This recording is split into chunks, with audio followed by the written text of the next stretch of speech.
Hey, hey, everybody! Your girl G here. I'm hopping on live today. Yesterday I had a plan of going on live, and then your girl got a text message basically saying that my dad was in the hospital getting surgery. He had a hip implant from a car accident that we had a few years back, and so basically his hip had got infected and he needed surgery. So that's why I couldn't go live yesterday. If you guys, missed that I was going to go live yesterday. So I apologize for those who had waited, but we are here today and we're going to make up for it because, that at least gives, the news cycle more time to catch up on all the bull that clearly has been going on. So if you read what we were talking about today, we're going to be talking about Miss Wanda J. Blige, y'all. Miss Wanda. She went live after that first episode of Love and Marriage Huntsville. Miss Wanda had a lot to say. We're going to talk about Miss Wanda. Then we're going to get into kind of like Mulatto. I'm kind of digging Miss Mulatto lately. Like, at first, I'm not going to lie, wasn't really feeling her. But then after watching, her interviews and just watching her, call out all the madness that had basically been happening in the industry with all the men's, like she's growing on me.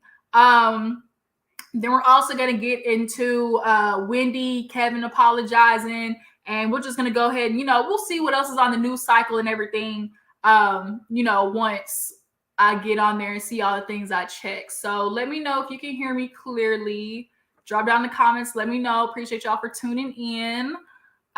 So up first, because I want to knock this out. Don't want to keep y'all here too long. I feel like I just wanted to go ahead and, talk about some things. So who we going to get into first, y'all? Let's see. Actually, let's go ahead and get into Love and Marriage Huntsville because tomorrow actually is a new episode. So let's go ahead and talk about, first of all, Love and Marriage Huntsville, bomb premiere. Shout out to Carlos King. What did you guys think of Love and Marriage Huntsville? Y'all drop down the comments. Tell me what you thought about Love and Marriage Huntsville, the premiere. What are you already feeling like the season is going to bring? So for me, it's very clear that they are putting a lot more emphasis on, the Scott brothers. They're putting a lot more emphasis on everybody but the Holtz, because the Holtz have been carrying Love and Marriage Huntsville for the past, 3 goddamn seasons. So this season, it's very clear that it's going to be a lot between Maurice and Marceau. Marceau knew he was doing some bitch assness posting that picture. He wanted to get the heat off of him. And it backfired in some instances, but also in another instance, it basically just brought up a whole nother fire to put out. Nobody asked you to post that damn picture, Marceau, only for it really to make it worse for all of y'all, because we already knew y'all was liars. But this just confirmed how much of liars that you guys are. It basically just confirmed that all y'all was round robin, like Kimmy like to say, y'all was sitting there with that beach, as people like to call you, was over there with that beach, okay? And you was over there in Atlanta Guys Trip 2015, and y'all was having a good old little side chick, cookout, all right? So Love and Marriage Huntsville definitely is going to give us more of that kind of like storyline. Hey, you guys. Appreciate you for tuning in. Sorry, you guys, I didn't go live yesterday for those coming in. But we're going to make up for it today. We're going to talk about some of the stuff. So y'all drop in the comments. Let me know that y'all can hear me okay and everything. But Love and Marriage Huntsville definitely is bringing it. And of course, we can always depend on Miss Wanda to give her opinion, to give her side notes, to give her, whatever cliff notes of the episode. And so Miss Wanda decided she was going to go live and basically discuss what happened and what she feels like is going on, behind the scenes and stuff like that. She had a couple of questions. We know Miss Wanda had a couple of questions for the folks. And you know what, Miss Wanda, let me tell you something. I think you are using, I hate when older people use, well, I am who I am, like, I don't find that to be a good excuse for bad behavior. Well, if you don't like it, like, that just means you just are insistent on being an asshole. Like, I am who I am. If you don't like it, go to somebody else. And Wanda, you have been told for many years that, thank you. Appreciate you. I want to make sure I pronounce your name correct. Is it Sahara Zira. I want to make sure I pronounce your name right, girl. Okay, charges my head, not my heart. But I appreciate you. Um, but yeah, so Miss Wanda decided that she was going to, give her little side notes of the thing. And like I said, Wanda, you definitely are basically causing Tisha to get a lot more kickback between you and Marceau. Tisha is getting a lot more kickback because we look at her, for one, to go to Miss Tisha and tell her, Mama, you tripping, cut it out. That's why you and Kimmy, Tisha, were getting into it, because Kimmy was giving you the opportunity to tell your mama, shut it down, and you weren't. And then now here it is. We have Marceau does the same thing with, all of the allegations online, and he never wants to, throw the smoke out. He just wants to basically fan it. And he does that to keep insecure, like Tisha insecure. He wants Tisha insecure. He wants her, not confident in herself, because a confident, secure, stable woman don't take the fuck shit that Marceau is giving her. And so Marceau can't have her start getting the personality of Melody, because then bitch will be out of there. Because had he taken that trip to Africa, go ahead and go to Africa. Ain't nothing gonna be here when you get back. That's what I do know. But yeah, you absolutely are right. I agree with that. Wanda is the reason why Tisha is the way she is. And this is why I want to get into that live, because it really just revealed that thinking that Wanda has in regards to relationships. So of course she went on like, okay, so the live opened up with, of course, her trying to get into Mel. Melody, you what you talking about, enemy? Ain't nobody your enemy. Tisha ain't never been your enemy. And it's like, okay, you don't want to call it enemy, but it shows ain't no friends. Like Tisha, we know Tisha and Mel have had this battle since the get-go. Since they sat at that coffee table, y'all remember it all really got kicked off at that coffee table when Tisha brought up, ain't it that he got marching Mercedes with that girl? Don't he got a matching Benz with that girl? And then Mel basically had to rebuttal with, well, okay, you thinking Martell out there, well, you might want to roll up out there because your husband might be with him too. Like, that's where it all started. So it's like Tisha needs to take a lot more responsibility, and she lacks being able to do that, because who else lacks being able to do that? Wanda doesn't take responsibility. So it's just like the apple doesn't fall far from the tree. I can't stand that Tisha is incapable of seeing where she has her faults and why her and Melody fell apart. But, Wanda doesn't do any better by coming behind her daughter and defending her, knowing she's got dang wrong, okay? Because now here it is, you want to go after Mel. Tisha ain't no enemy. Her and Destiny was talking, and, Destiny, shoot, she was getting in Destiny's ass low-key too. And then, of course, she got into Mel having her little boo thing. She was like, oh, Mel, she was like, y'all want to talk about coleslaw coming on the show? Y'all want to talk about coleslaw coming on the show? We need, don't y'all want to see Melody Man come on the show? Because talking about, ooh, he made her forget. She's like, ooh, and Wanda was like, I'm like, Wanda, you getting horny on live? Like, Wanda was like, she was doing all of this and shaking and shit. She was like, ooh, bad. She's like, I want him to come on. We need to get him to come on. I want somebody to make me forget my name. I want somebody to make me forget my name. And it's just kind of like, I know you got a website called like ourtime.com. Like, I know they got a Tinder for old folks. Like, and don't you got a boyfriend and a husband? Why you like, she was being messy because now like Wanda was trying to direct the traffic towards, Mel's alleged side dude, because Martell's determined to tell the world that Melody cheated. Hate to break it to you, nobody gives a damn. But it's just definitely Wanda just piles on. It does not help. And until Tisha gets her mom to shut the fuck up, it's just going to keep getting worse and worse, because Wanda's going to poke too. Just like Tisha, you be poking, Wanda's going to poke. And she might be the one that breaks, is the last straw of the camel's back. And then all the shit going to flood out about who Marceau been messing with. Now, Marceau, he's a little sneaky one, okay? Because the bitch he messing with either signed the NDA or that bitch getting paid real good. So Tisha, you might want to go into your bank account or have a forensic an account. What is it called? A forensic accountant or something like that. Watching Real Housewives of Beverly Hills and them rich bitches.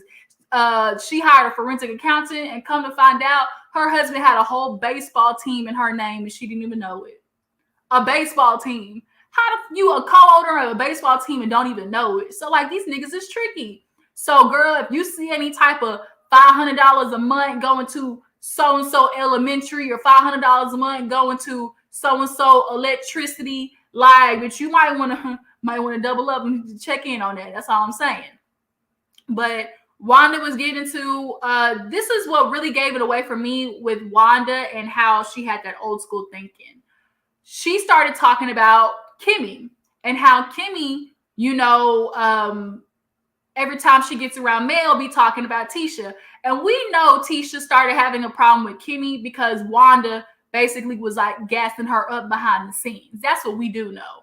And so now that Kimmy is kind of in this spot of, chaos and confusion with Maurice, to watch Wanda basically say on that live, well, Kimmy, if I was Maurice, I wouldn't have said nothing. Until we married, we single. If I was Maurice, I wouldn't have said nothing. Ain't nothing you could do about it because until you got a ring on your finger, baby, he should have just kept it hush. And it's wait a minute, Wanda, huh? Wanda, did I just hear you say that? And then she continues even further with this dumbass logic, which explains her dumbass daughter. She goes, Maurice, you should have just kept it quiet. And Kimmy, if that's what it was, you should have let it be because ain't nothing, and y'all ain't committed to each other until y'all get married. And then once you get married, that's gonna be a reset, and you go from there. Newsflash, putting a ring on somebody's finger and saying I do does not change the person's behavior, Wanda. The fuck? You literally just advised Maurice, he was okay for doing this shit because they weren't married, but they had a house together. That's the part that's killing me. And then to watch Kimmy literally basically move the goalposts and literally sit there and try to make this excuse for Maurice, well, we weren't together, the only people who were married on the trip were you guys. And it's kind of bitch, y'all might not have signed on the dotted line at the courthouse, but you signed on the dotted line for this house mortgage. I feel like that's enough sense to know that. And Kimmy said it on the show. Kimmy said it. She was by the definition of cheating, that's what you did. So Kimmy ain't stupid by any means. She know he did that shit, but she's going to let it slide because unfortunately she got that Wanda, I guess a little touch of Wanda ended up in Kimmy. And she's basically going to let it slide because they weren't married. But to watch Wanda give that advice currently now on this live lets me know what she's been saying to Tisha behind the scenes. She's giving Tisha the advice of, don't you let no bitch run you up this house. Don't you let the devil come up here and room with you and Marceau got. Girl, you got 3 kids with this man. You better build something with him. You better make it work. And we saw her say to give Melody that advice on the show. Who you might as well go back to Martell. Who gonna want you with 4 kids? Who does that? Who advises a woman to advise another woman to stay in a situation that does not serve her? Y'all have no idea how much that pisses me off and this show is very triggering for me just because I grew up in the household. I was a kid of divorced parents and I was a child of, parents being divorced because of infidelity. So when you watch your mom try to figure something out and keep a family together and the men just have no regard for that, and your advice for that person when they basically given everything they got is to stay with the person who was literally draining them, disrespecting them, and doing everything they can to basically save this marriage. Why would you advise them to keep doing that, especially in the midst of having kids, in the midst of having daughters? That's the big thing too. Tisha, you are doing this and you have daughters watching, literally have daughters watching you do this bullshit. and they're gonna grow up and they're gonna watch Love and Marriage Huntsville and they're gonna look at you one day and be like, Mom, why the fuck did you stay? A lot of times, moms stay thinking like it's, the kids got to see us together. But when we get older, let me tell you, we lose respect for you. That's just the honest truth. We lose respect for you because as a woman, we have to grow up on our own and we get our own experience, with dating or what, being with a man is like and what we expect from a man. And then to look back at what the treatment our mom got, we look at you like you're stupid. We look at you like, why were you tolerating this? We look at you like, ma'am, you could have done a lot better and you stayed because of me. Like, had you asked me, I would have told your ass to leave a long time ago. I just think that a lot of times people just use that, stay together for the kids, kind of as an excuse. And I think Tisha uses that as an excuse a little bit. And as well, she's scared. She's insecure. And Marceau keeps her there. And Wanda certainly ain't helping doing these dumbass lives like this because now basically Wanda is like the reason why she keeps running back to Marceau because she uses Marceau as a band-aid for what her mama does. So now we watch Wanda basically give Kimmy the advice of, well, Maurice, if Maurice did what he did, he should have just kept quiet, and got married, let it be what it is. And then, y'all start fresh, after you married. I just, it makes me sick. And then she kept going on about, of course, old dude eating, Melody so good that that she forgot her name. That's all Wanda really kept repeating. She said, "Oh, I want him. Make me forget my name." Like, I was just like, Wanda, like, don't, good well you can't hop on no dick and do no full split or you bust the hip socket. You gonna bust the hip socket. Next thing you know, you're gonna be on that damn commercial talking about help, I can't get up. And how you gonna explain that when Tisha got to pick your ass up from the hospital? She's gonna be asking, Mom, what was you doing? What you gonna tell her? I found the man that ate Melody out. Like, is that what it is? Overcomer. You say Tisha loves that dysfunctional marriage. You know what I think it is? I think for what a lot of people is you find function in the dysfunction. You find a way to survive and grow comfortable in the dysfunction if it's been there for so long. Like, if you've been at a place for so long, it becomes normal to you. This has become normal to Tisha, but unfortunately for her, she's on national TV and bitch is written all over your face. Bitch, you's tired. Okay. I can see the bags, under your eyes. I can see the stress all in your edges. I can see the weight on your shoulders. Like, Tisha, everybody who's watching this, who is like coming for you, is honestly coming for you out of just anger. Like, because we know you see it, and as much as you try to defend your husband and say that's not, no, I don't feel this way, and no, he doesn't do that, and no, Marceau, no, we see it, and like you think you're doing a good job hiding all the fucked up stuff that's going on in your relationship, but you're not. I hate to break it to you, you are not. Bitch, we see you. Like, you're not doing a good job hiding it. You can't hide stuff on national TV. Like, she always says what viewers are talking about. Oh, they just giving their bad opinions and they don't know our marriage. And it's like, bitch, what are you talking about? We don't know your marriage. You've been literally on our TV for 4 years. Like, what do you mean we don't know your marriage? We watched your husband go into a therapy session with you and literally blow it off. He basically was like, I don't need therapy. Then it's like one moment it's like I'm depressed but not depressed, and then I am depressed enough to jump up and go to Africa enough, like on my own, but your wife been begging you for a trip, but you can make a trip for yourself, but you can't make a trip for your kids. Like, when was the last vacation you've been on with your family, Marceau? When's the last time you've been on a vacation with your fam? That's what I want to know. How are you doing? I appreciate you for tuning in. We get into Love and Marriage Huntsville because I didn't get a chance to talk about Miss Wanda J. Blige's live. She was doing a little bit too much, asking her questions. And it was just sad because she just throws gasoline on the already fire. But Love and Marriage Huntsville comes on again tomorrow, and we're going to kind of see the continuation of that threat that Maurice gave Marceau at the end of the table. And he was like, look, there's a lot more that I know about all of this, that I could have said. And I was like, do tell, Maurice, do tell, because bitch, we want to know. The people want to know what else, is there that you haven't been saying. But also then that does tell us, y'all low-key be snitching on yourselves. What that tells us is that y'all are aware of what each other's doing and being quiet. Because what do you mean there's more that you could have said? That means there's more that he's done, right? And that y'all are willing to be quiet about it, right?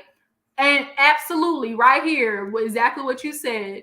He wouldn't renew the wedding vows in Vegas. Watching her try to just do the simplest things with Marceau, he never puts Tisha first. She finds a way to always appease Marceau, but Marceau what's the word I'm looking for? Compromises. He never compromises.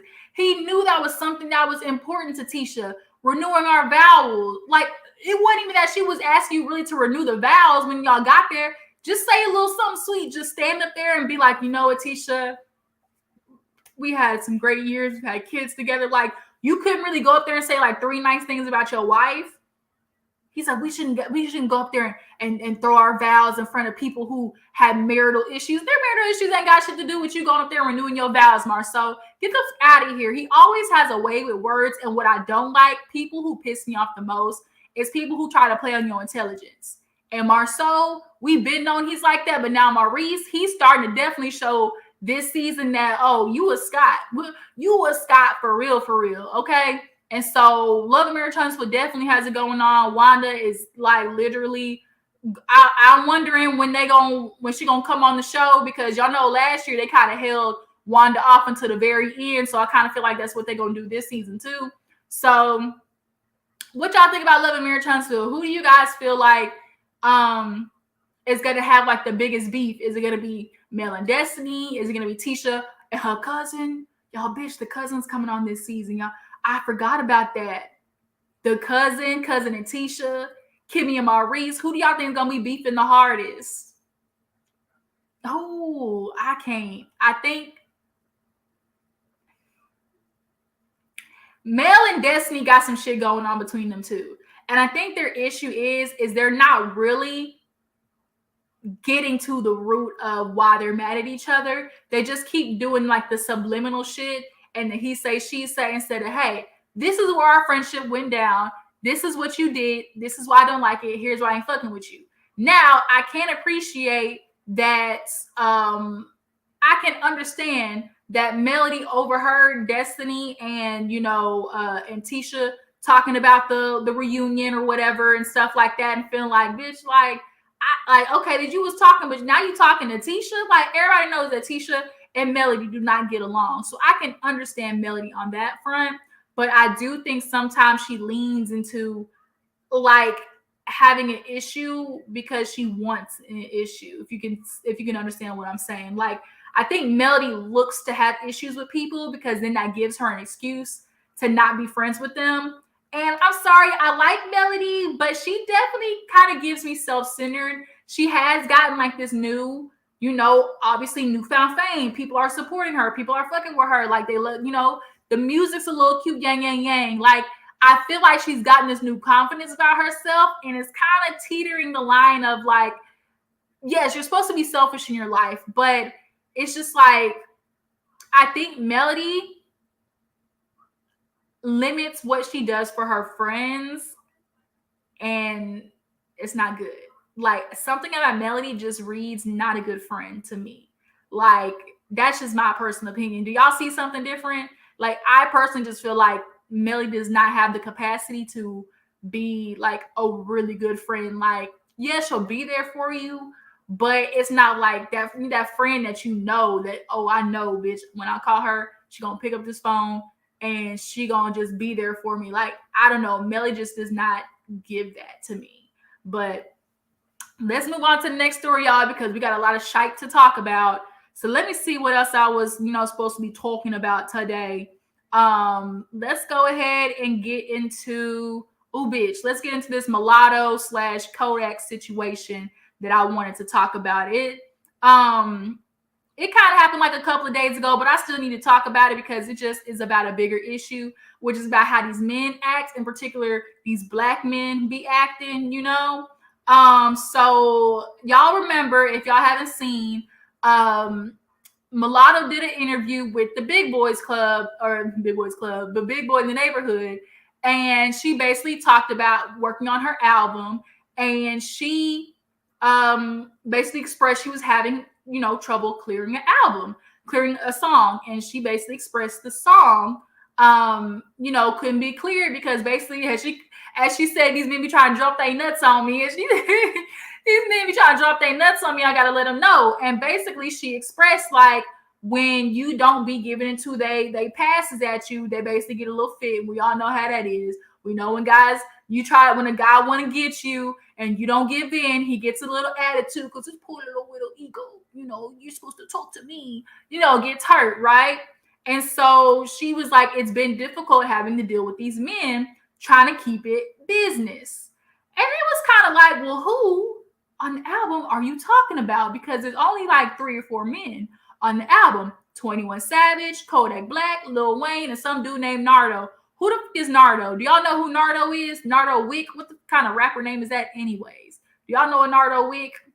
But she says this, and it's so crazy because like 2 weeks earlier, Kodak did an interview with the Breakfast Club, right? And I'm sure y'all seen it. I'm sure y'all have heard it. But if y'all haven't, let me try to find it so I can find the audio a little bit so y'all can hear just a tad of what Kodak feels like should happen, you know, if he's going to work with you. Okay? So let me see if I can find a clip of what that nigga was saying. He's just lame.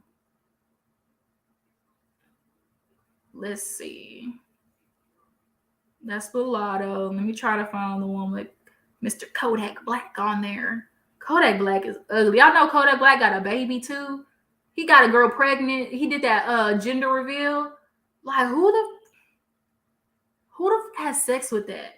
Who has sex with that? Here we go. All right, let me know if y'all can hear it. Because I can understand now. I saw you when you was going at Dreamed Out, and I didn't like when you said what you said about her music, but I will say I can see why a girl would feel like, well, I can't get with him because you had a couple of engagements, you with this girl, that girl, you said you had 2 babies on the way, and so you can see why a woman would say, man, I'm not messing with him.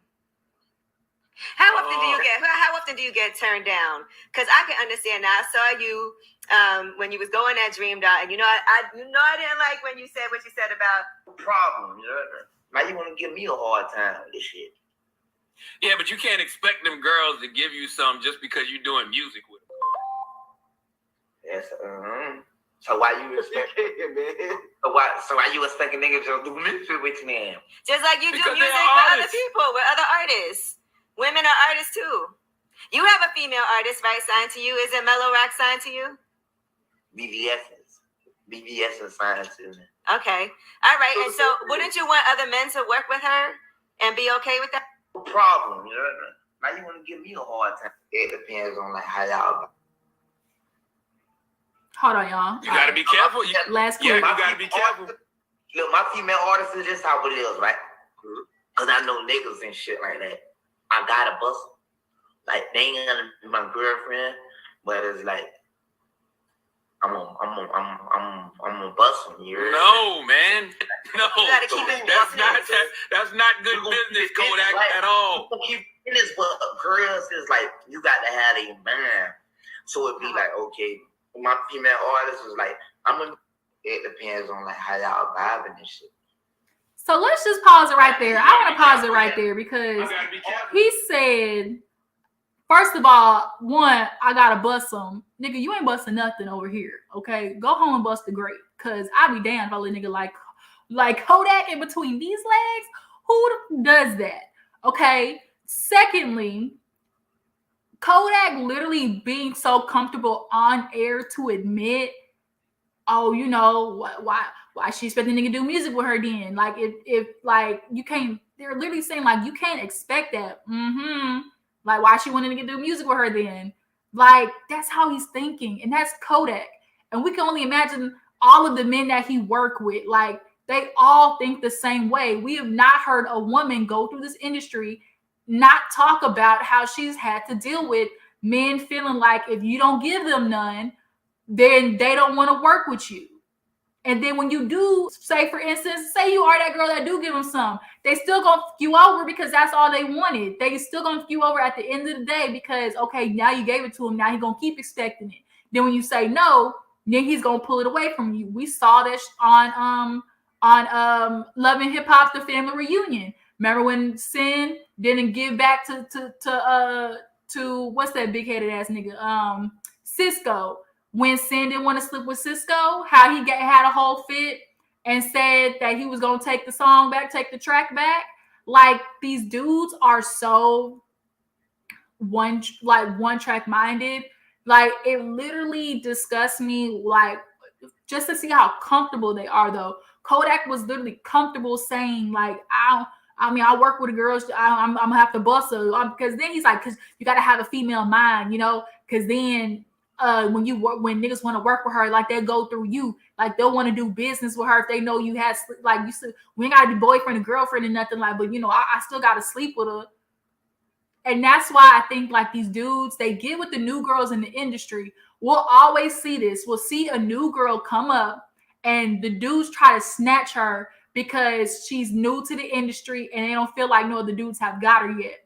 You will see it all the time. You will see a new girl come up and you'll see somebody get with her. I mean, hate to break it to you, but we saw it with Offset and Cardi. I'm sorry, but we did. Like, I'm sorry, but we did. He got, like, they see who they want and they try to make it a point to show the other rappers like, oh, you know, this mine, I done already got it. Like, now you going through me, basically. And so that's just kind of how they view women. Like, they I want you to come be on my side. And then if you don't fuck with me, then it's like F you too. And so it's like, it's just worse because like now it's like the black men, y'all keep trying to say that we're attacking you, but no, y'all's behavior is bad. What else do you want us to do about your behavior? Like, what else do you want us to do? Like, you expect women to just sit back and not say nothing. So Mulatto actually did, or not Mulatto, I forgot y'all. Latto, you know, she's being, you know, she's politically correct now. She's Latto. She did the interview with The Breakfast Club, and she talked about how she actually wished she didn't say nothing because now it's became more about, okay, who the dude is than, you know, her music. Her album dropped last night or today or something like that. I'm going to listen to it. Everybody's bragging on it. Y'all, have any of y'all listened to it? Y'all drop in the comments. Have any of y'all listened to Latto's album yet? Or y'all going to listen to her album? But she basically said that she wished she hadn't said nothing. But to me, I feel like, you know, what is it about like the way women feel like, I don't know, almost like a duty to not tarnish a man's reputation? It's weird. Like, we'll see with baby daddies and, you know, fathers and stuff like that all the time. We'll always hear, you know, I don't want to say nothing about the father's kids, or, you know, I don't want to, you know, a man could be done dogged you out, cheated on you, had a baby on you, and they still won't go out there and tell the world all the stuff that you endured. Like, it's just something weird about how women don't feel like they're supposed to tell their truth of their experience with men, with these niggas, okay, especially. So Kodak, his old, I guess, producer. So that's the next part I want to get to, because everybody's basically, Kodak, after they basically put Mulatto's interview and his interview kind of together on the Shade Room, and they were like, well, Kodak, it's kind of looking like it could have been you. So he immediately started going on live, man, y'all trying to put that on me. I don't even know that mulatto girl. And it's like, bro, how do you not even know that mulatto girl when you on her song? Like, bro, shut up. So then he, of course, was just going off saying like, y'all reaching, y'all want to connect the nigga that's so bad. That ain't even me. And so he ended up, let me see what he said. He had his like producer let's see. It was his producer. Or his producing friend. He had a lot to say. Okay, so this is what his producer, let's see. No, DJ, Kodak's Black DJ. This was the title on Neighborhood Talk. Kodak Black's DJ goes off on Latto after she said a female rapper was giving her a hard time clearing a song. And he said she's on some bull that she made was uncomfortable. And so this is what he said. Let me fill you on what this bullshit with Latto is all about. She asked for a feature a while back. We charged her a normal rate and she wanted a swap. Since her verse won't really do anything for us, we asked for a swap for our female artist and charged her substantially less. She declined and said she was going to not use the record. Out of the blue, she decided to accept a higher fee and still not, hold on, let me go to the next page, and still not offer a swap for our artist. Talk about empowering fellow female rappers. Now she's on some bullshit that she was made uncomfortable and holding up your album. I know you're not talking about us. You were on your diva when no one is getting in the car playing your records. Your whole album had legal issues. I'm on the email chain. Stop trying to pull this fictitious fueled empathy card for sales. You tried to assassinate my brother's character. He said, I'm gonna something. It's white, so I can't see. Oh, I'm going to destroy yours. That's what he said. You tried to assassinate my brother's character. I'm going to destroy yours. And so he basically commented that. And it's just kind of like, she, for one, never said a name. So that's where it's like really getting people, because it's like nobody ever said a name. People were the one who said it could have been Kodak. But Latto at no point ever said a name. So how are you saying that she implied it was you when Latto never said a name? So it's kind of like everybody's kind of sitting back like, ooh, kind of looking like a hit dog hollering. Like you only try to jump in front of the defense, like if you feel like you got something to defend, right? So what you feel like you got to defend, Kodak, is the question. What you feel like you got to defend, Kodak? Here's my question. She already said it wasn't 21 Savage. She already said it wasn't him. Hey, there goes my girl. Hey, how you doing, Miss B Stokes? Appreciate you for tuning in. We talking about Kodak Black. He's all ugly. Ugly. Kodak Black. Who do you guys think it was? Do you believe it was Kodak? Do you feel like it was Lil Wayne? Because ain't none of them niggas was talking. We ain't heard nothing from Lil Wayne. We ain't heard nothing from Nardo. We ain't heard nothing from 21. The only person that's out there just yapping is Kodak Black. Like people said, it sound like a hit dog hollering to me. Let me go through and read the comments, see what a couple of people have said. So everybody's saying the same thing. So much talking going on. See why his brother DJ, producer / engineer, said what she said. The fact she never said a name, you're doing all of this, says a lot. Exactly. The fact that she never said a name and you're doing all of this speaks for itself. Like, what are you defending if there's nothing to defend? Like, you niggas really be snitching on yourself. And so now the whole world knows, Kodak, that you are an opportunistic predator ass nigga. But like that's gonna change anything because we all know we live in a patriarchy and men get to get away with bad behavior. Now he got a baby on the way.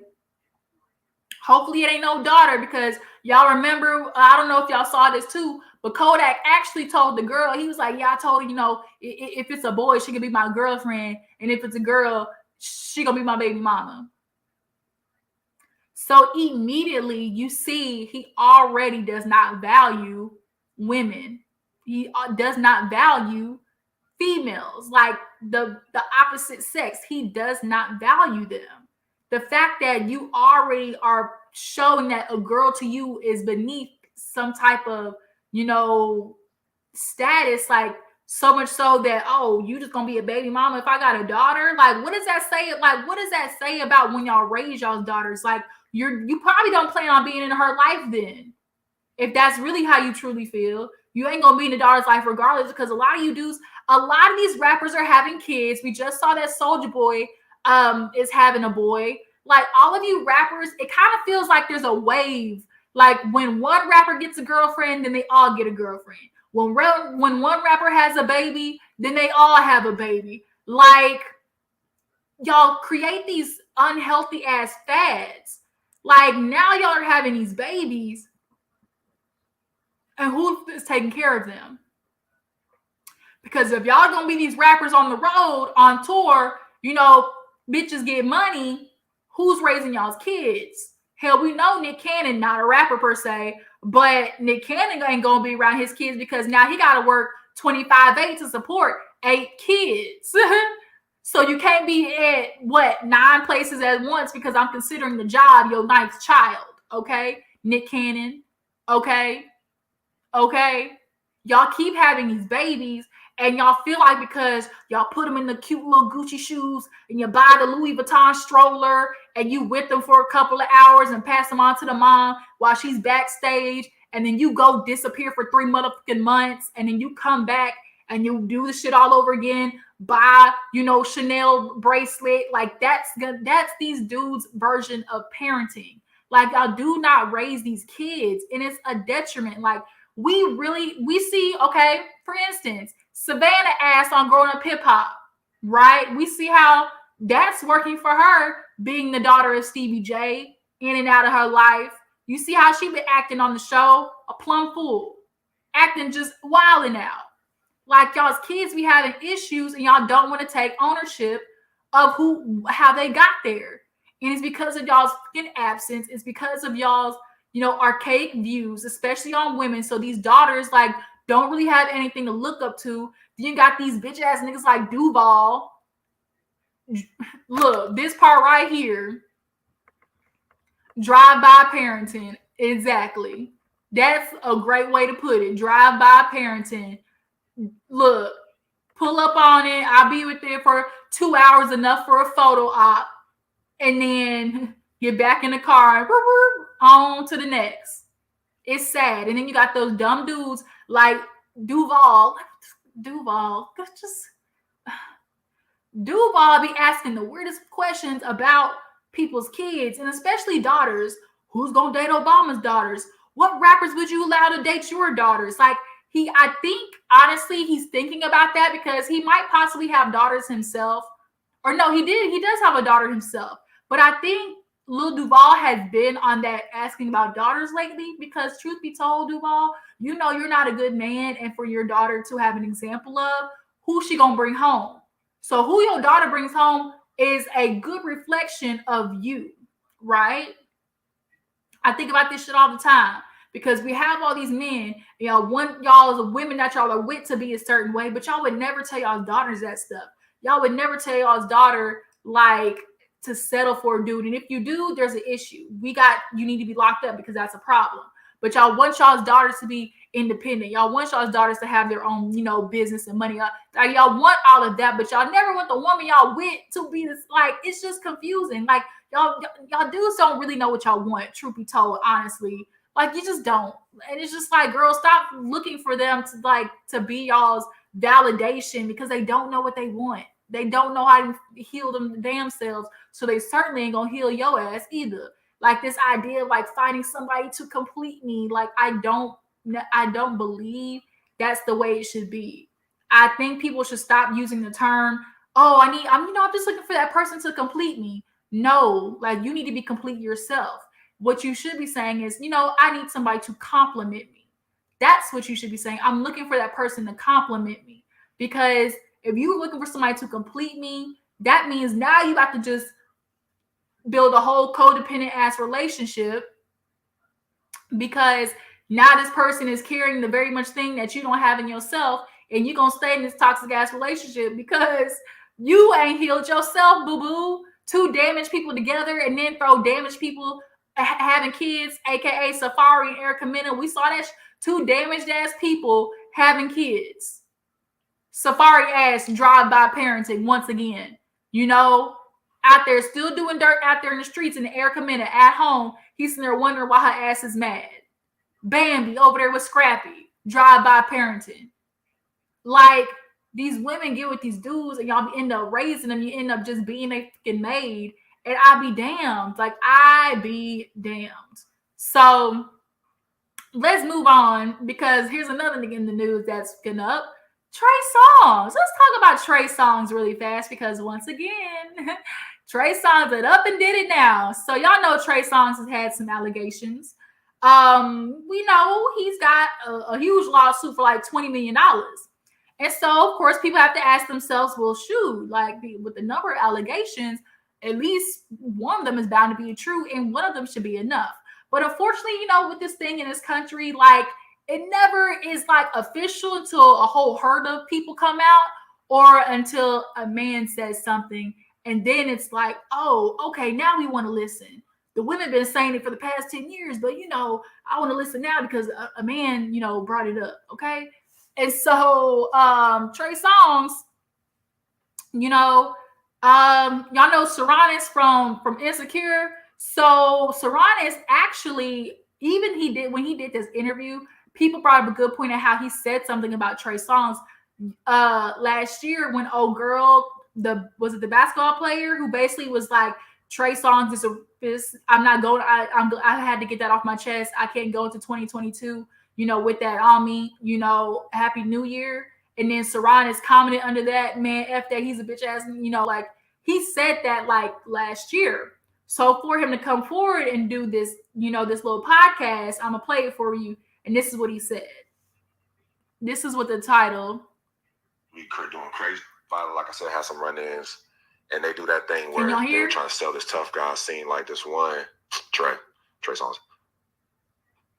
Try to press women, you know what I'm saying? But then would turn down the fade when it came up to him for the fade.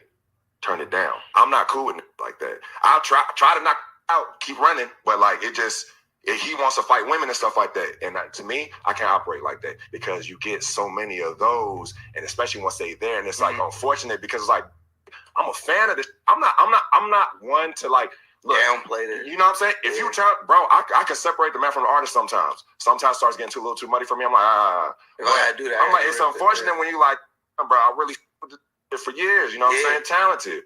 Truth. And like some of them be doing crazy. Like I said, have some run-ins, and they do that thing where they're trying to sell this tough guy scene, like this one Trey Songz. Try to press women, you know what I'm saying? But then would turn down the fade when it came up to him for the fade. Turn it down. I'm not cool with it like that. So let me know that y'all heard that. So Saranis Jackson said he tried to put the pause on Trey Songz. He wants to fight women, and I can't operate like that. And I appreciate you, Miss Saranis, for saying something. Appreciated you as was it Dre on Insecure. Yes, girl. Yes, I know. Let me see what the comments said after he said something. Let's see what they say. Everybody said, well, call it out. So many allegations, not just from women, but men as well. It must be true.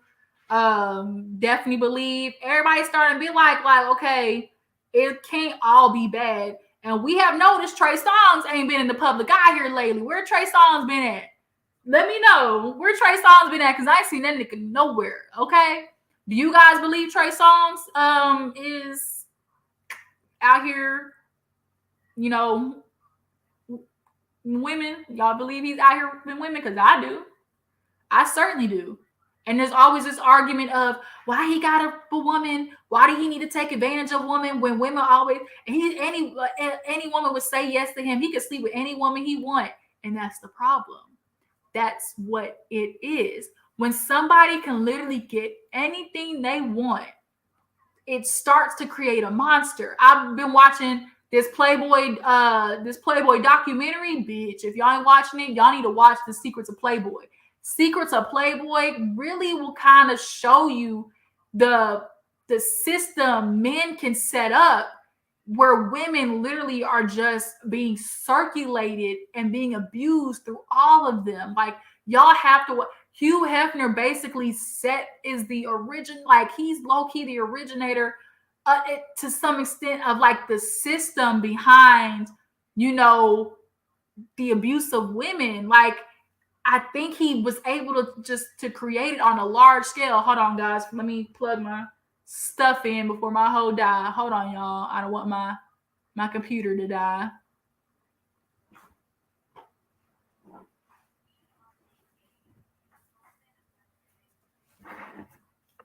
Y'all hold on. I'm trying to grab this charger. I don't want my computer to cut out on me. Y'all be like, what the hell? Gigi just left us.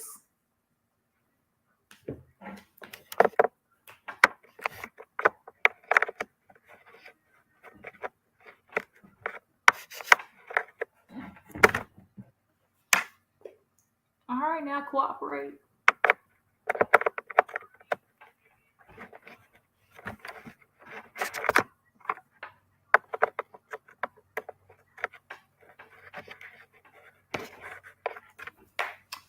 All right, charger. Hold on, y'all. My charger's stuck, so let me try to fix this really fast.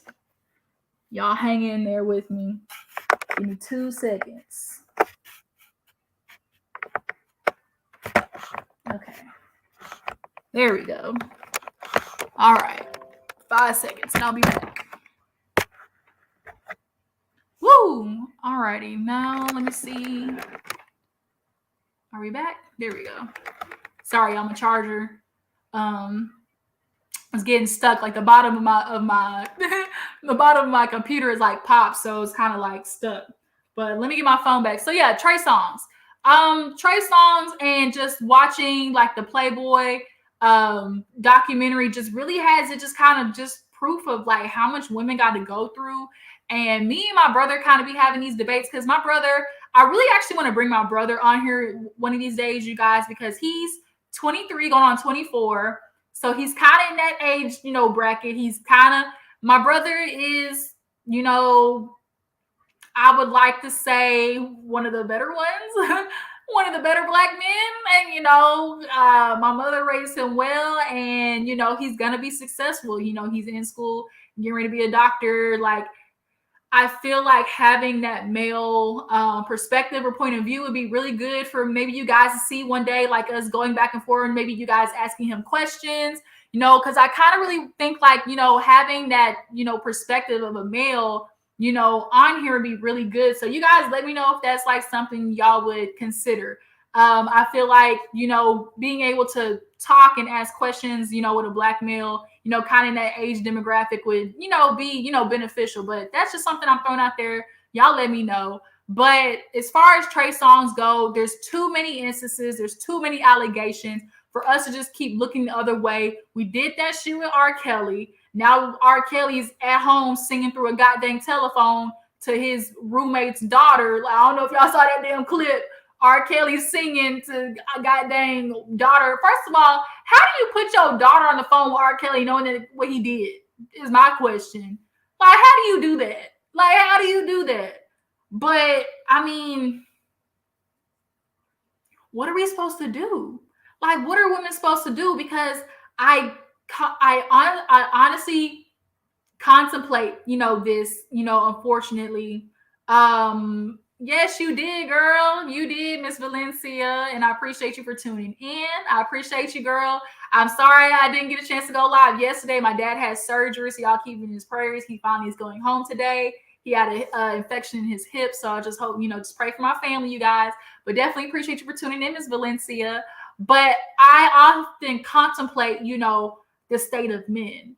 And unfortunately, it's like, there isn't a way like to make this sound good, but it's kind of like, okay, women unfortunately have a responsibility in there. And it's not to blame women, but it's just that like men can only continue bad behavior if women accept the bad behavior. You know what I mean? And so it's just kind of like, I think women will start seeing improvement in the type of men that we get and we'll start seeing improvement in ourselves. Honestly, we'll start seeing being more fulfilled women. We'll start being like more self-loved, women. We'll start being more just like self-validated women when when we learn to be okay with being alone. And I think women have just been socialized to think like, I gotta find somebody. Like I can't, grow up and not have a kid. I can't grow up and not find the Prince Charming. Like Disney really does up. Like, and who's in charge of Disney? Men. Who's in charge of Disney? Men, right? And we always get the stories like it only was a couple of years ago that we saw, Tangled, where the woman figured out her motherfucking self like way out of there with her long hair and shit like that. Like, it's just like, I think women have just been scared to be alone because a woman alone is like a woman curse, like for some reason, it's just like this idea of like, that's not what you do. Like a woman being alone is just like a no-no. And I really feel like until women learn to be okay with being alone, when the man does not fit the situation, stop trying to force a circle into a square peg. Like, if this nigga does not meet your standards, do not settle. Do not try to bring him up to you. Let him he's gonna work. You work on you and check back in with that nigga in 3 months. Okay? Like, and if he in the same place he was 3 months ago, then for sure he's not doing the work to get you. Like, I feel like too many times women settle so fast because it's like this idea of, well, if it's not this one, like, when am I gonna find another one? Which is why Tisha is selling from our souls, old Grinch non-teeth having ass, because she sees what type of men are out there. So it's kind of like always this, I'd rather stick with the devil I know than the devil I don't type situation. And it's really unfortunate because it's just kind of like I watched my mom do that. And it's sad because like it kind of really grew just like I just view monogamy totally different. I view, this is why people honestly look at Will and Jada like they're crazy. Because I really appreciate Will and Jada being open in the aspect of showing like monogamy doesn't have to be the happily ever after. It doesn't have to be, we together, me and you for the rest of our lives. And I think what really pisses people off is that it works with a woman being able to get hers too. That's what really pissed people off. The fact that it wasn't Will going out there and doing what he was doing, because we know Will was out there doing his thing. It threw people for a loop to find out Will took Jada back after she was out there getting dipped down, baby. I'm okay. I guess I seen him was throwing that back out. Okay, he was throwing that bike out, y'all. Okay, we know August Alsina hanging with. Okay, we know what August Alsina got. So we know Jada was out there getting her swerve on, and people knew that, and that's why people looked at Will like, my nigga, what? Because they're not used to women doing the same thing that they do. The opportunity to go out there and have more than what you have at home is kind of a privilege, that's reserved for men. They feel special being able to, as long as I pay these bills, I get to have me some coochie on the side. Like, it's like a privilege for them. But no, like, I feel like once women feel comfortable in telling a man and requiring from a man, if you're gonna go out there and do that, then I'm gonna go out there and do it too. I feel like women get like this shame of like telling the person that they're with, like, you cheat on me, then bro, let me know. Let me know, okay? Because if you want your coochie on the side, nigga, I want my dick. Period. Like, I personally just cannot fathom the idea of allowing somebody to treat me that I just can't. I can't. Especially when we had kids, and their kids, are very, like cultured and like they're successful. Like, I think Will and Jada, I appreciate that it's a Black family too. Like, I think they really are making people understand like that monogamous structure isn't the end all be all. Like, you need to be okay being like women. You need to be okay being alone until you find that right dude. Stop settling. Stop feeling like, oh, he cheated, this one time I let it slide. Shit's bound to happen again. Like, you've never seen a dude who cheated once not cheat again. Like, I personally haven't. Like, that's all I'm saying. And if he is gonna do it again and you don't want to break up your family, then you two come up with an idea then. On Monday, Wednesday, Friday, You have your chick on Thursday, was it Tuesday, Thursday, and Saturday, hell, and Sunday, I'm going to have my nigga, okay? Because I'm going to get one extra. Sunday's going to be date night for my boo-boo, okay? You want to go out there with your bitch? I'm going to take an extra day, period, okay? I'm going to take an extra day on that ass, all right? So, you know, I just really pray, like, you know, 2022, we are starting to see a shift in tides and the women realizing, like, okay, you have your own. Make sure you can take care of your own bills because that's the only thing men know how to do is make the money. That's all they know how to do in like as far as being viewed as a man. As long as I make this money, shawty gonna be with me and I know I can treat her however because that's the leverage, right? But now there's an anger and a resentment towards women because now, I can't sit there and say, baby, I pay your mortgage because nigga, I already paid it already, right? So now that I've already paid my mortgage and you decided that you was going to cheat on me, now I can sit there and say toodaloo, I can say bye because I don't need nothing from you. And I think men hate that. They hate the fact that women are, you know, becoming more self-sufficient because now that takes the leverage away. That's how they built it in the first place. Men were able to build the patriarchy in the first place of the woman staying at home. It literally was illegal for women to work. Like, it literally was illegal for women to work at one point. Like, think about that. Like, they didn't want women out there making money. And so it's just kind of like, now that we are totally different and, you know, especially Black women in particular, like, there's just a total hate for us. That's another thing I wanted to talk about, too, now that I'm bringing that up.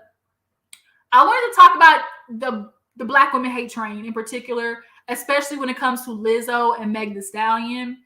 Because Megan and Carl, let's get into the Megan and Carl thing first, and then we'll talk about, you know, the Black woman hate train because Tori's ass, of course, had a lot to say, you know, in regards to everything that was going on with Megan Thee Stallion and Carl. So Megan Thee Stallion and Carl, if y'all know, Carl Crawford is Evelyn Lozada's ex-husband. He was a baseball player, I guess, took that money, decided he was going to start a music label. And Megan was signed, I think it was called 1501. And so basically, she had a shitty contract. Most people sign their first contract as a shitty contract. But now she wants to be released and nigga ain't releasing her. He is basically doing what all labels do. Y'all want to stall the person. Y'all don't want to use them. But then when they pop off, then it's like, oh, I'm going to keep them. Like, he does not want to let Megan go off of his label for nothing. So they agreed to have an album. Sorry, I was burping. Let me see if I can actually find the post. Mulatto, what all the things that she had to say. Okay. Because she tweeted. Okay, so this is from Hollywood Unlocked. This is what Megan was like live tweeting the last time when she was talking about Carl. This is what she had to say. She said, first the man over my label said I don't make him any money. Now he countersuing, trying to keep me on his label because he wants to make more money. LOL, if I ain't making you no money, why won't you just drop me? Let me go with 3 O's, LOL, greedy ass men. She said, my lawyers asked him for an expense report, money that 1501 supposedly spent on me. So what happens a lot of the times is the labels, they front the artists the money, right? And then they throw them, you know, their concert or whatever, like their tour. And then the artist is responsible for basically paying them back, right?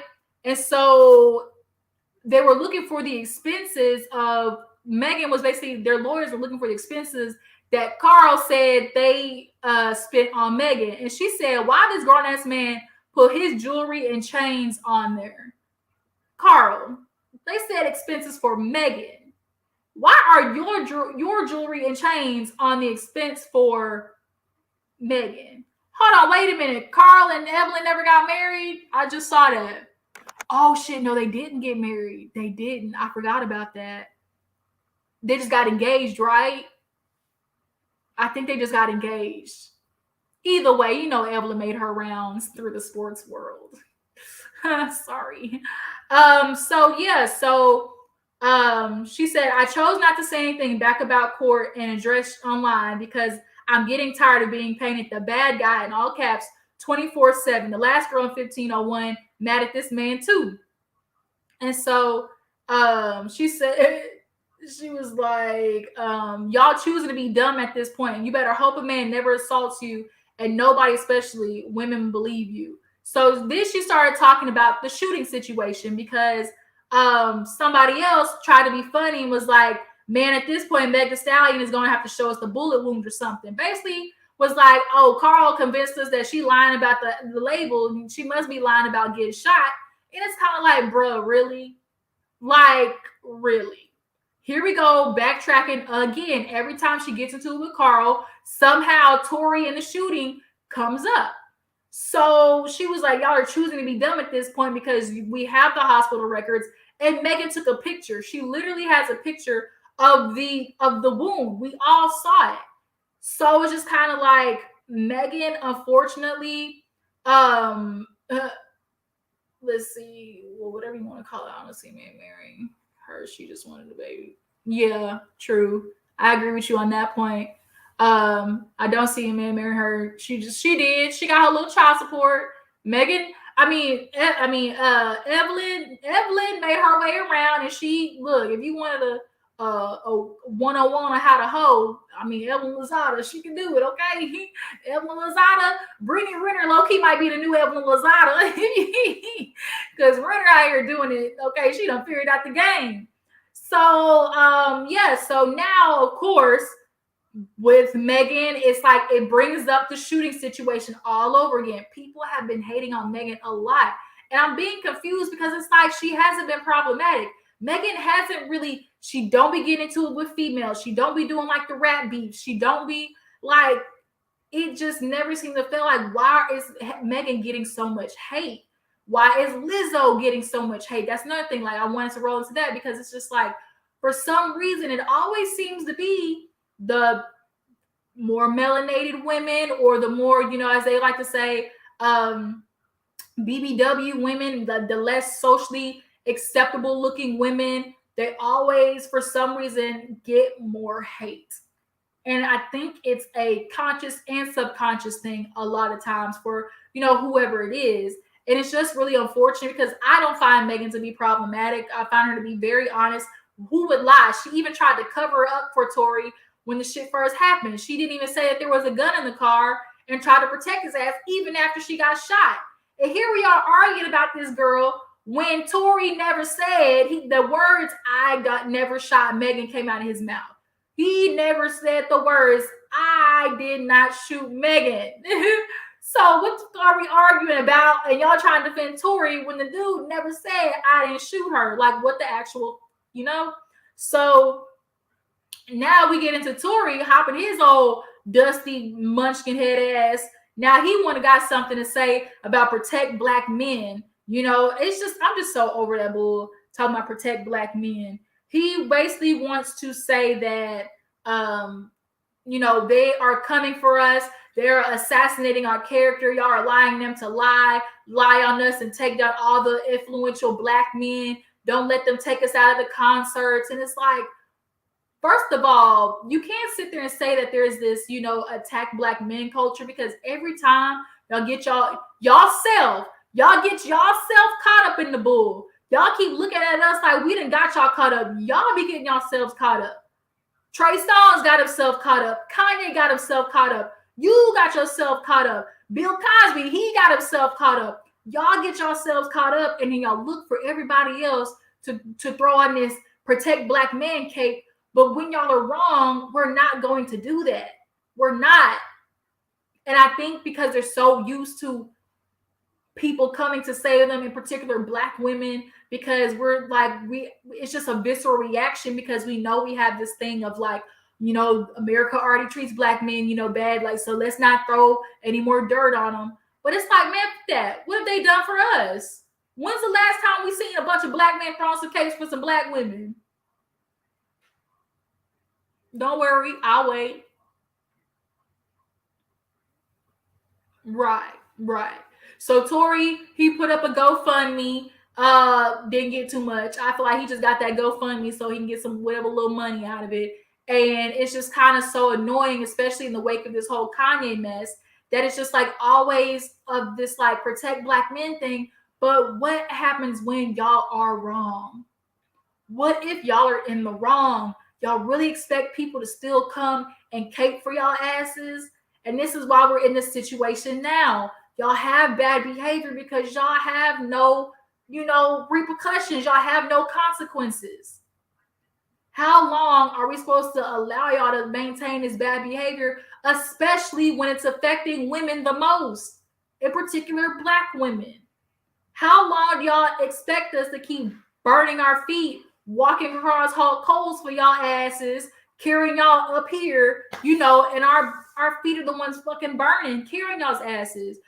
It's proof that Black women and women are the ones who are voting the most.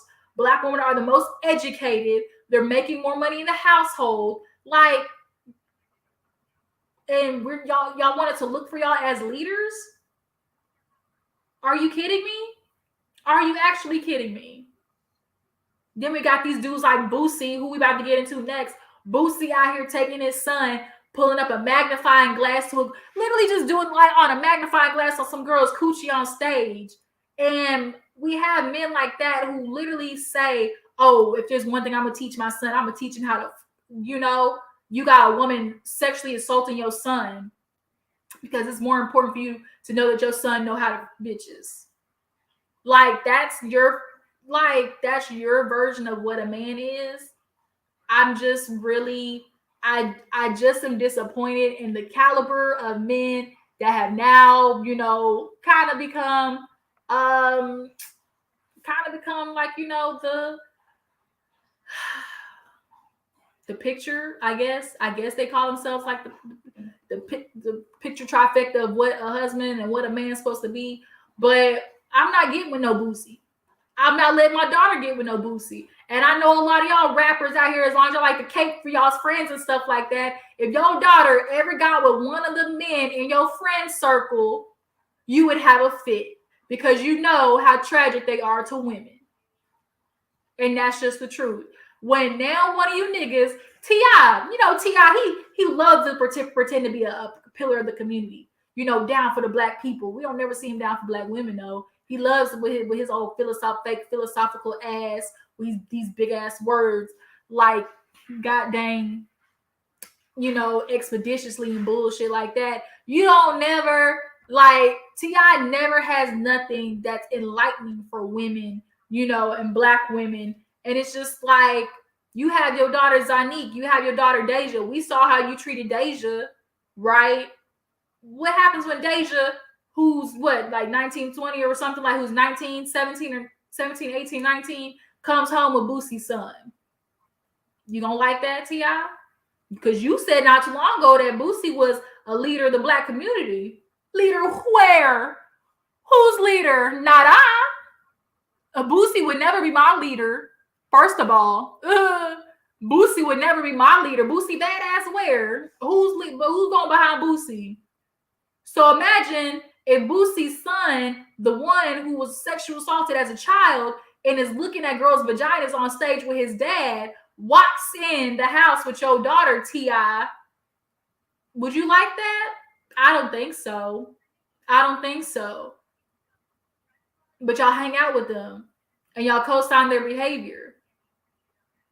And it's always fun and games until they get around y'all's daughters, right? It's always cool until they start getting a little too close to your little pond. Then it's like, whoa, wait a minute. Now you can address the bad behavior. Now it's like, I know how bad he is, right? And so just kind of like y'all let these niggas slide. Y'all allow people like Boosie to literally, like, there's something wrong with Boosie. Like, he is what we call like the detrimental part of, the Black community. And we have to understand Black people, like, we don't like to admit it, but there's a group of Black people, right? Every race has their group that sit up for the rest of them. Every race, white people, they got their hillbillies, rednecks, and, KKK ass mofos. They're January 6th people. White people have them. Hispanics have their essays in the cartel, right? And Black people, we know what it is. The difference between Black people and niggas. Like, Chris Rock made the joke, right? There's just a level of honesty that we have to have. And as Black people, we always look at white people to clear out their bad behavior, their group of bad people. But black people, why aren't we trying to clear our bad group of people that ain't doing well, like that aren't helping us? Like the babies, the boosies, you know, like why don't we're not doing enough to get rid of them, like to just neutralize them, because they have such a strong impact of, you know, how black people as a whole are viewed. And it's like ruining it for the rest of us. And like, how are we start to try to hold other people accountable for not, you know, we look at white people like, y'all not holding the people of January 6th accountable, the bad group of white people. And it's like, we looking for them to do that. But like black people, we can't allow our bad behavior to go, because it's like, well, y'all let the white people this, y'all let the white people do this. And it's like, man, fuck them white people. They've been doing that since the inception of this country. We need to start looking at our economy and be like, no, you wrong. No, nigga, you wrong. That's bad behavior. No, nigga, you wrong. Like Bill Cosby needed to be in jail. It might not have been all 30, but it was enough. Like, but the fact that it was one was enough. Like, y'all keep paying attention to all the other parts of like, oh, they tearing down black people, but you worried about the wrong thing. Did he do it? Though that's what you need to be worried about, is did he do it? Right? Like, that's where we need to lie. Did he do it? Is the question. So let me see if there's anything else I, you know, missed or want to talk about on here. Ooh, on the Jasmine brand, y'all. Speaking of deadbeat daddies, birth control pill for men, 99% effective, preventing pregnancy in mice. So they've been doing a trial on mice. Researchers hope to begin human trials this year. First person that needs to be up there is Nick Cannon. You need to volunteer as tribute, bitch, because it's a shame what you did.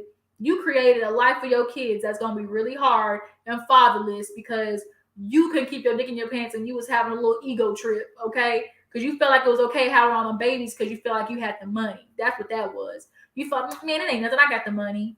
But you weren't thinking about beating the kid's life. That's what that was, okay? What y'all think about there being male birth control, that men should have a little bit more responsibility, because it never fails. Like, in every aspect of, you know, life, why does the onus always seem more to fall on the woman, right? Having sex, okay? The woman's she's the one taking the birth control, putting all the chemicals in her body. You know, she gets pregnant. Who got to deal with the repercussions of that? The woman. She's the one who has to get the abortion should they not want the child. Like, but why wouldn't but the nigga had a responsibility, but all his was a condom. He ain't decided to use it though, right? You know, it's always like men never really have as much, you know, responsibility to take on something as women. On B Stokes, you feel like you say men will never take it. You really feel like men won't take it? I can see it though. I can see it. I can see men not wanting to take it. Absolutely. They hard-headed as fuck. But then again, if it prevents them from if it makes men feel like I can more bitches raw and not, you know, get them pregnant, they definitely will start taking it, because that's why, like, I don't know what you guys' obsession is with having girls, you know, raw sex with women y'all don't know, but y'all like it, obviously. Just let's not consider the STD part of it. You know, let's just, you know, think like y'all just, I don't know, y'all like having sex with women raw that y'all don't know, and like lying about it, like Nick Cannon talking about he's a germaphobe, but nigga, you was having sex with 3 girls raw at the same time. So cut the lies out. But I just really feel like men, like, we need to have the tides turn of like more of the responsibility being on them, because it's becoming to be exhausting, especially with the way, you know, Congress is starting to set up these abortion laws. You know, they're starting to act a little cuckoo for Cocoa Puffs. They're starting to feel like women shouldn't be allowed to do with what they want with their bodies. It's amazing. It's amazing how much y'all really want control over women. But let a woman go up there and suggest. I really feel like I agree with Erica De Niro. Shout out to Erica De Niro if y'all watch her channel. I agree with her on this part. Why don't we start with where the semen comes out with men? I feel like, okay, men, start getting vasectomies age 18. Before you go out there and fly the coop, 18, get that vasectomy so you can go out there and willy-nilly have all types of sex you want, and you ain't got to worry about no procreation, right? But men always view the vasectomy as like, oh, that's taking my manhood. Just real ignorant shit. Just real, just like baby boy type shit. Like the idea that you won't get a vasectomy simply because, oh, it's taking my manhood. But you okay out here, you know, creating babies and not being in their lives. That doesn't say nothing about your manhood at all. Having babies and not being in their lives. Oh my God. You know, like that doesn't say anything about you being a man at all. It's just like I try not to hate men on a daily basis, but I just hate the bad ones. Like the bad ones just really get up for the rest of them, because it's just like, you know, it's not all men, but it's majority. And y'all sit here and look at women like, oh, you shouldn't have got with him, But I just want y'all to think about it this way, you know. Then we'll be closing up real soon. I think I only have one more story. But it's just like, what do you expect women to do if her pool, let's say it's 10 apples, she's bobbing for apples, and only 4 of them are good. And she's just going to keep going until she finds the right one. But it's like she's not going to figure out she has the bad apple until 6 months and a year in. Because most people don't start bringing down the representatives until about 6 months in, a year in. Then you start really seeing, I mean, sometimes the red flags be blaring in y'all's faces, ladies. Y'all just be ignoring it. But the truth is, men be out here hiding their true selves for a good 3 to 6 months. And now you done wasted that time. And it's not until then you figured out, oh, shit, I got a rotten apple. Then now you got to start all over again, right? And so it's just kind of like, and that's just one woman. Now imagine it's, you know, 6 women bobbing in this pool, you know, and it's only 4 good apples. Like, you can see how it can get slim pickings really fast, right? You know, and y'all look at women like we're the problem. And there is a little bit of responsibility that has to be on women, knowing that there's a lot of red fucking flags and y'all still decide to be with these men anyways. But there's also a lot of it too. It's just like, y'all are just bad dudes. And like, y'all hide it. And instead of being honest and saying, you know what, I don't want to be monogamous, or, you know what, I'm not looking for a serious relationship, or, you know what, I just want this to be a sex thing. Y'all sit there and lie. You tell the girl what she wants to hear so you can have sex with her to get the benefits. Y'all want all the benefits of a girl who wants to be in a monogamous relationship. But then when she starts looking at you to have requirements, you know, and to start holding up your end of the bargain, then you start looking like, what? I mean, that ain't what I signed up for. Yes, it is. You heard we've been together 6 months. You've been listening to what I've been saying, right? You know this is what I want, right? So it's just kind of like really sad that like women are always gonna have this lifetime struggle. And I have a niece right now who's 11. She's getting ready to start 6th grade. And I remember 6th grade is when I really started, like, I had like my first like little crush, you know, little boy, like in 6th grade. And I just think about like, oh my God, in 10 years, like, where are the men gonna be? Like, are they gonna be better, or are they gonna be worse in 10 years? And I can only pray, because I don't want my niece out here having to deal with these fuck boys. Like, I really don't. Because then I have to punch one of you niggas in the face. Right? So, let me go to this last story, guys. Self-proclaimed, this is on Hollywood Unlocked, self-proclaimed best drunk driver is accused of killing 2 state troopers. This girl tweeted, 1:15:22. If you ask me, I'm the best drunk driver ever. 1:15. Bitch, that was 2 months, barely 2 months ago. And she done killed 2 state troopers and another woman, I think. Let's see. This is the story. It said, while trying to handle the situation, the woman mowed down troopers Brandon Siska, 29, and Martin Mack III, 33, along with pedestrian Reyes Oliveras, 28, on the shoulder of I-95. Both of the troopers left behind wives, while Mack had 2 children, and Sisko's widow is pregnant, according to the fundraising sites. The woman behind the crime, identified as 21-year-old Jayana Tanae Webb, allegedly admitted to driving under the influence and reportedly cried as she was arraigned on 18 felony counts, including 2 counts of manslaughter of law enforcement officer. Earlier this year, the suspect even bragged about her alleged illegal activity. Bitch, you got 18 felony counts. You killed state troopers, girl. They're gonna try to throw the book at you. They're gonna try to give you life. All right, we already know how this is gonna go. What y'all think about that? What do you think her punishment should be? And I know there's always gonna be the argument of like, white people did this, we've seen white people do this, but we gotta just admit wrong is wrong. Y'all, she shouldn't have been drunk. She should not have been drunk. And then she's one of those girls who do bad shit and then brag about it. That's like the worst part. Like, you bragged about doing 110 and a 50. Like, because then you also have to think about, like, what if that was your child that got killed by a drunk driver? Or like, what if that was like your family or somebody in your family who got killed by a drunk driver? You just have to think, like, if you were in those shoes, how would you feel? And it's really unfortunate. Like, I really feel bad for the families and the girl. Like, because now, like, girl, you ruined your life. You only 21. You 21 and you killed 2 state troopers, bitch, and another pedestrian. They're gonna try to give you life. Gonna end up looking like Martin Lawrence and damn Eddie Murphy, bitch, when you get done. Like, it's gonna be on and cracking for you. Okay.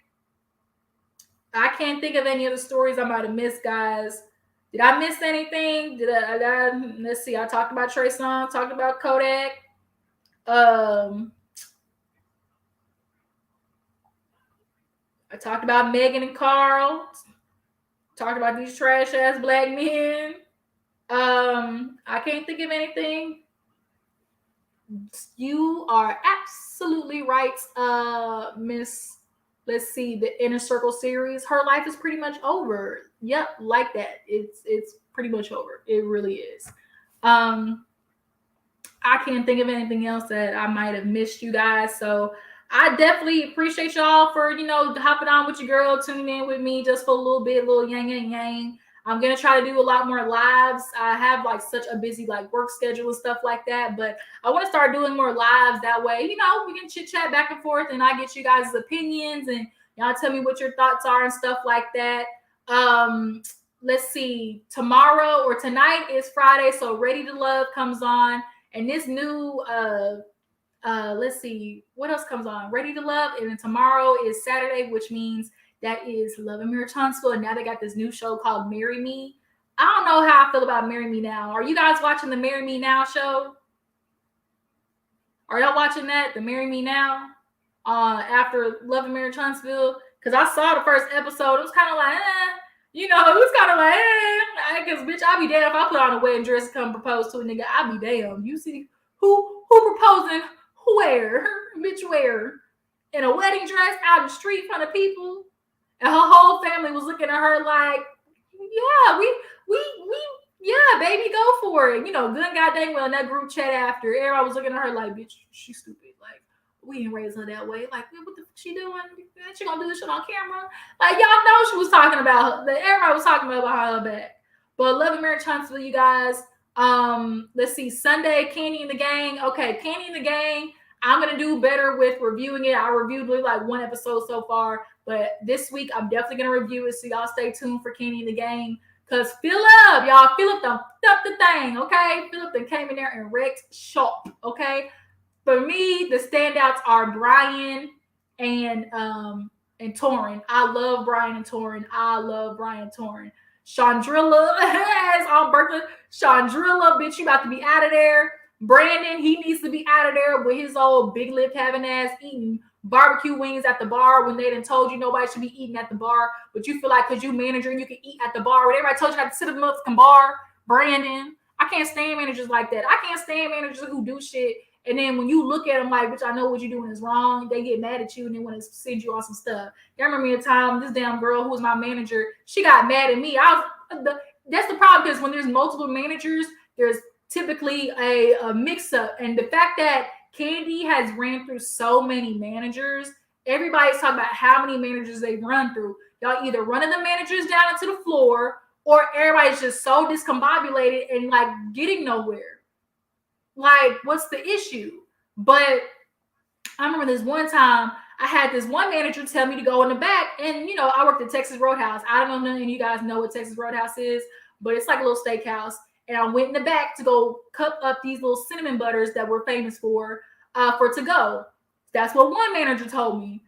Then the other manager came back and yelled in front of the whole kitchen. She goes, Angela, because that's my government name. And she goes, Angela. And the whole kitchen stopped, y'all. Like, people who was cooking, like, bitch, like, oh, you trying to check me in front of folks. What you doing back here in the kitchen? You a host, you need to be in the front. And I was like, I'm sorry, but Katie told me to come back here and do the butter. So I'm back here doing the butter. And I was like, you want to go out there and ask her? So I kindly escorted myself and Miss Katie out there. I mean, what's her name? Ashley out there, and talked to Katie. And I said, Katie, didn't you tell me to go back there and put the butter in there? And she's like, yeah, I told Angela to go back there and put, help it to go. And oh no, her name was Stormy. And she was like, she just looked at me, was like, I was like, it ain't no just But you know what? Karma got her ass, because you know what happened? 3 months later, she got pregnant by the owner. And the owner got a wife and kids.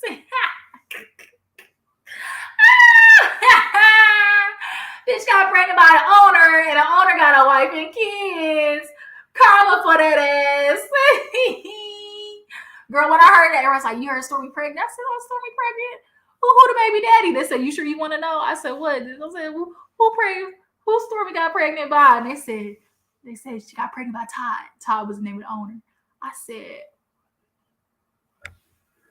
bitch, I died. I said, not the owner. I said, he got a wife and kids. Woo! Y'all, I apologize. Well, did y'all catch that? So embarrassing. My whole table just tipped over. Look at God telling me to hop off this damn live. Sit there talking about Stormy, and that bitch ghosted and came and knocked over my table. Stormy, I know that was you.